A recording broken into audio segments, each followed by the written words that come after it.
The gray stone of Harrowby Hall loomed silently over the moor, cloaked by an eternal drizzle and haunted by a legend none in the family could quite forget. Each Christmas Eve, as clocks struck midnight, she came, dripping, sighing, and cold, the water ghost. Soaked from head to toe, her garments clung to her body, hair matted and eyes distant with the weight of centuries. For generations, the house had endured her visit. She came from the sea, it was said, drowned, cursed, bound to return once a year. No one dared stay in the blue room, where she made her entrance. The room would flood with seawater despite locked windows and tightly shut doors, books warped, paintings peeled, carpets decayed. Every Christmas Eve she entered, and every Christmas Day she vanished, leaving behind puddles, silence, and sorrow. This year, however, the current master of Harrowby Hall, Baron Otis, decided things would change. He was not a fearful man. He had traveled the world, braved deserts and blizzards, and scoffed at the idea of phantoms.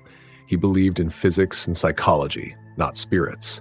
He declared, with a sternness that echoed off the high walls, that he would spend Christmas Eve in the blue room. The staff murmured. Old Cook wept quietly into the flour. The stable boy crossed himself. But the Baron dismissed their protests. He ordered a fire lit in the blue room, a thick rug placed near the hearth, and a decanter of brandy positioned beside the armchair. Then, armed with a stopwatch and a waterproof coat, he waited. The fire crackled. Midnight approached. The room, despite the logs and brandy, grew damp. The walls began to sweat. The temperature dropped. The clock ticked. And with a shuddering chime, she appeared. She rose up from the hearth itself, trailing salt water, her soaked skirts spreading across the floor like tide water. Her face was pale, mournful, and dripping. Baron Otis stood. "Madam," he said, voice clear but tight, "you are not welcome here." She did not answer. She simply looked at him with wide, sea-haunted eyes and walked forward.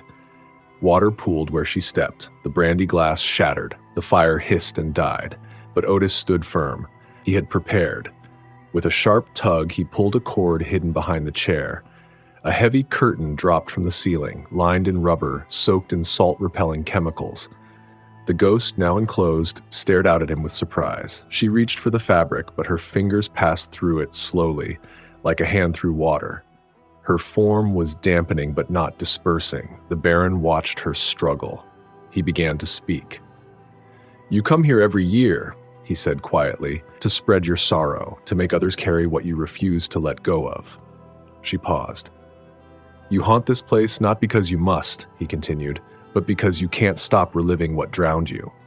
The ghost's form flickered, then steadied again. "You think you're punishing us," he said, "but it's you who's trapped." The air grew heavy. Rain beat against the windows, though the skies were clear. Somewhere a wave crashed, not outside, but deep within the walls. The ghost stepped back. Her lips parted, and for the first time in centuries she spoke. "I was waiting for someone to listen." Her voice was like a tide pulling away from shore, thin and exhausted. Her story came in slow currents, pooling between silence. She had been a lady once of the sea, but not entirely human. A daughter of the coastline, neither mermaid nor spirit, but something between.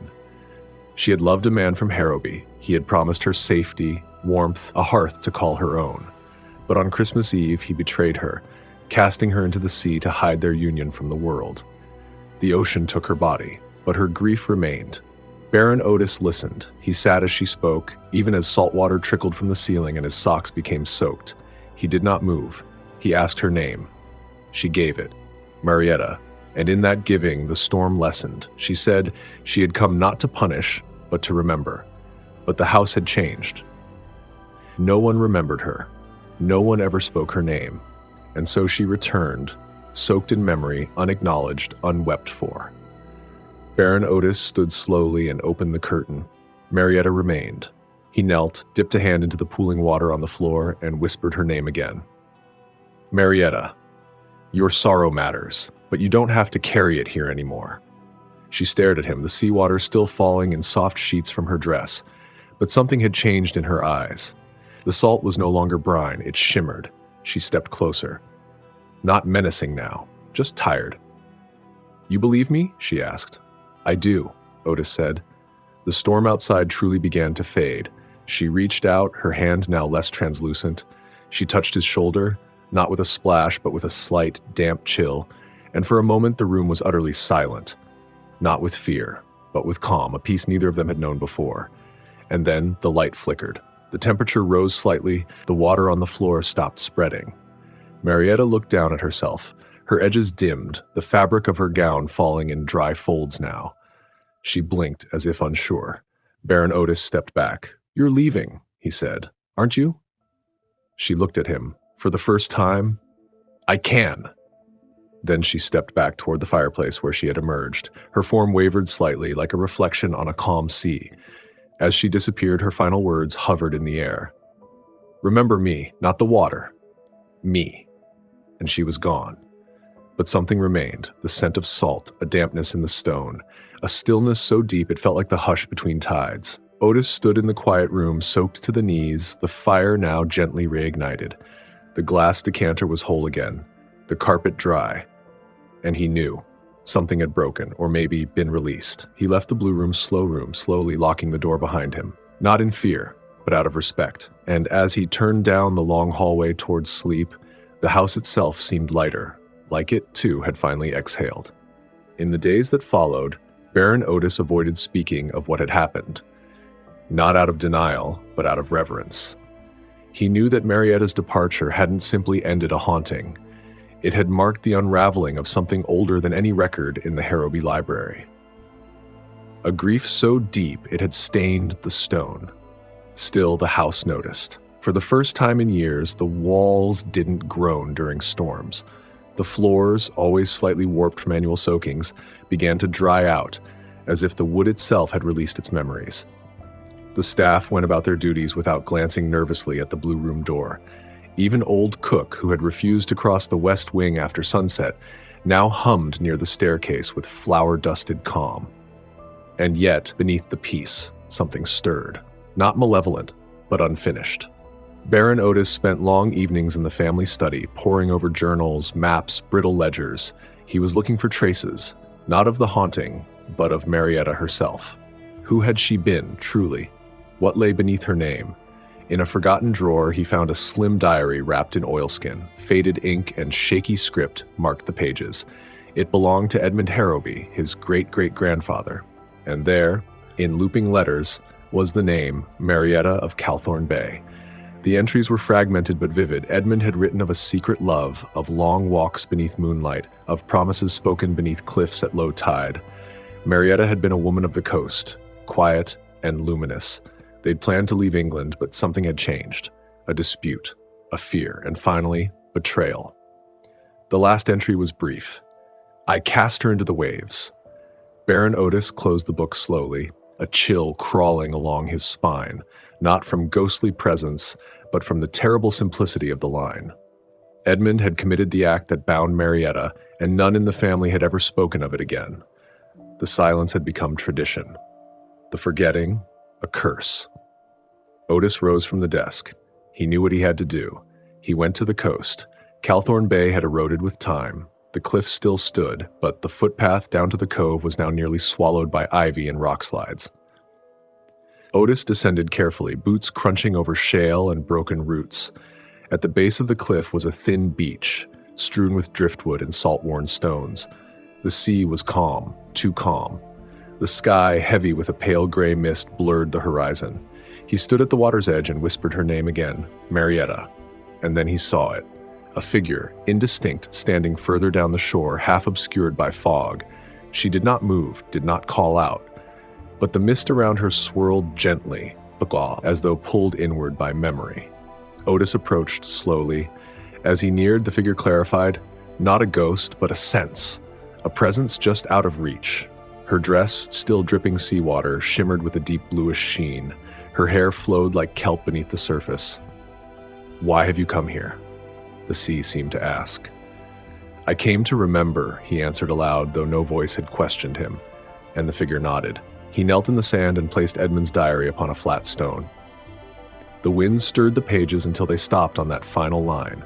Otis took out a pen and wrote below it, "She was loved, she was wronged, and she is not forgotten."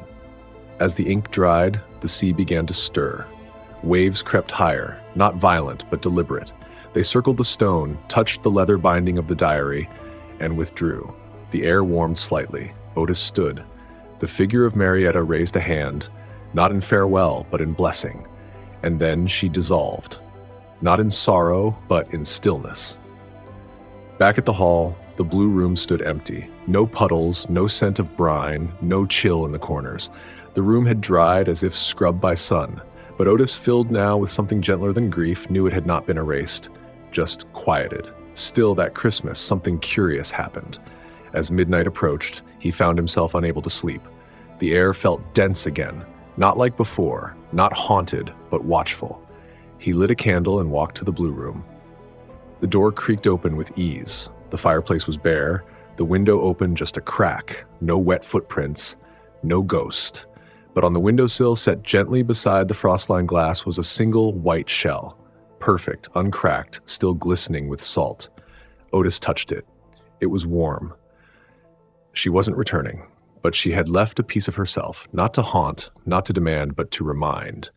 In the days that followed, Baron Otis began restoring the western wing. Not just repairs, but transformation. He opened the blue room to light, replaced the damp wallpaper with pale, sea-colored hues, and lined the shelves with books about coastlines, ocean myths, and women who had once walked beneath two worlds. Guests noticed the change. The house felt alive in a way it hadn't for centuries. And though few knew the full story, everyone sensed something sacred had been resolved. Yet sometimes, just before sleep, Otis would hear water dripping. Not unpleasant, just rhythmic, like tides folding over stone. And in those moments, he smiled because he understood. Some hauntings aren't curses, they are calls for remembrance, and memory, when honored, becomes peace. The final weeks of the year passed with an odd quiet. Otis resumed his life with a kind of gentle attentiveness that hadn't existed before. He became slower in his movements, more deliberate in his speech. The house was no longer something he endured, it was something he listened to. The windows creaked with a different rhythm now, like deep breathing from walls that had slept too long. Then came Christmas Eve once more. Snow fell in soft sheets, the grounds wrapped in silver hush. Otis lit no candles that night. He sat instead in the drawing room, wrapped in a shawl, the diary of Edmund Harrowby open on his lap. There were no more entries, no more secrets to unearth, but he held it anyway. Just the weight of it. Midnight chimed. Nothing stirred. He waited, expecting nothing. Yet his eyes lifted toward the staircase and his breath caught, not in fear, but in recognition. Water, dripping softly. He rose and followed it. Up the stairs, down the corridor. The blue room door stood open. No wind had touched it. The fireplace glowed with a quiet blue flame, though no one had lit it. The air was cool, not cold. And, seated by the window, eyes turned toward the dark lawn below, was the ghost of Marietta. Not soaked, not furious, but calm. She looked younger now, or perhaps timeless. Her gown flowed like mist caught in moonlight. She did not turn to him, yet she seemed aware of his presence. Otis stepped in slowly, as if entering a cathedral. "You've come again," he whispered. She didn't speak, but her reflection in the glass wavered, not with wind, but emotion. "I read your name," he said. "I remembered." At that she rose. The room shimmered slightly, edges softening as if time itself were adjusting its focus. She crossed to him, not floating, but walking, as though she had reclaimed her place among the living, if only briefly. Her hand, when it touched his, was damp with seawater. Cool, but not unpleasant. He didn't flinch. Together they stood at the hearth. The silence between them wasn't empty. It was full of every untold word that had built the wall between them for generations. Then she stepped back. One last time she turned to the fireplace, and the blue flame flickered, flared, then extinguished itself in a hush of salt-scented air. The walls gave a gentle groan, like an old sigh escaping, and she faded. Not vanished. Faded, like ink in sunlight. Otis stood alone, but the shell remained. He found it resting on the mantel, polished by brine, warm to the touch. He held it in his palm as if it were the last word in a long-forgotten language. The next morning, the house was quiet. The staff whispered about the change in air, The softness of the wood underfoot, the clarity of the windows. Otis didn't speak of the visit. He didn't need to. He placed the shell on the table in the blue room. Beside it, he left a slip of parchment with 4 words: "You are forgiven, entirely." The winters that followed were mild. The sea no longer roared with guilt during storms. No footsteps echoed where none were walked. And on each Christmas Eve, just as midnight rang, a faint sound would come. Not of water dripping, but of waves far away, folding against a shore that only ghosts remembered.